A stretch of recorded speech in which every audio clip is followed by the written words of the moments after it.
ഇറാന്റെ army ground force commander general Ali Jahan Shahi ഇന്നലെ അമേരിക്കക്ക് മുന്നറിയിപ്പ് നൽകി. അമേരിക്കൻ സൈനികരുടെ കുടുംബങ്ങൾ 24 മണിക്കൂറിനുള്ളിൽ തങ്ങളുടെ ബന്ധുക്കളെ ഫോണിലെങ്കിലും വിളിക്കാൻ ശ്രമിക്കണമെന്ന് പറഞ്ഞു.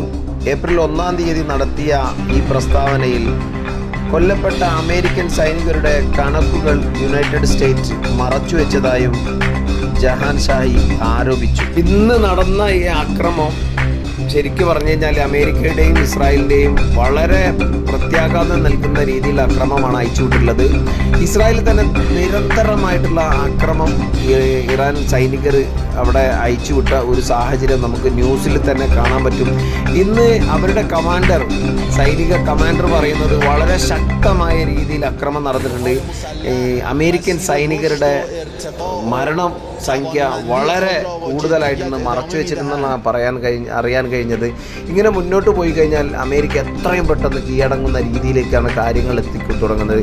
ഇസ്രായേലിൻ്റെയും അമേരിക്കയുടെയും ചാട്ടം ഇന്നത്തെ ദിവസത്തോടെ തീർന്നു എന്ന് നമുക്ക് പറയാൻ കഴിയും.